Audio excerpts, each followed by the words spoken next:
બસ મજા મજા, કેમ છો?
तपास ચાલતી હતી તમે દુકાન કે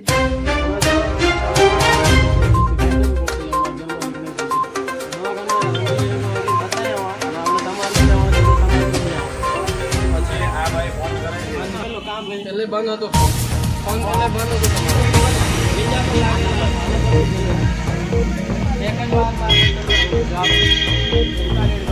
કેટલી દુકાનોમાં કરવામાં આવે ને શું મળી આવ્યું? એકચ્યુઅલી ગઈકાલે એક જાગૃત નાગરિકે એક મહાદેવ કિરાણા સ્ટોર કરીને ત્યાં આગળ ફરસાણમાં અને બોટલમાં એણે એક્સપાયરી ડેટનો માલ જોયો, તો એણે દુકાનદારને રજૂઆત કરી કે ભાઈ આ એક્સપાયરી ડેટ છે. તો પેલા દુકાનદારે કીધું ભાઈ જે આ છે જે છે તે જ છે, તમારે થાય તે તોડી લો એવું કહેતા આ લોકોએ પછી ગામ લોકો ભેગા થઈને અને 5 જેટલી દુકાનો પર બિલપુરી છે, આ અહીંયા બરુમાળ ગામ છે એમાં રેડ કરી, જનતા રેડ કરી. તો એમાં ઘણી બધી દુકાનોમાં ઘણા બધા માલ એક્સપાયરી નીકળ્યો છે. તો આ વસ્તુ આટલી હદે જે અમુક દુકાનોમાં જે માલ મળ્યો છે 2022માં ને એવો એક્સપાયર થયેલો છે. 2 વર્ષ જૂના માલ ખવડાવીને લોકોના આરોગ્ય સાથે ચેડા કરવામાં આવી રહ્યા છે, જે અતિશય ગંભીર બાબત કહેવાય છે. અને આના લીધે જે ભૂલ કરી ઉપરથી પાછી દાદાગીરી જે કરી એના લીધે ગામજનોમાં આક્રોશ પ્રવર્ત્યો અને એના લીધે આ લોકોએ આ જનતા રેડ કરી છે. તો આ વસ્તુ સદંતર ખોટી છે. ચાલો ભૂલ થયું માની લે, પણ પોતાની ભૂલ સ્વીકારી લેવી જોઈતી હતી. અને બીજું ભૂલ સ્વીકારા કરતાં પણ 2 વર્ષ જૂનો માલ તો કોઈ કાળે સ્વીકાર્ય નથી.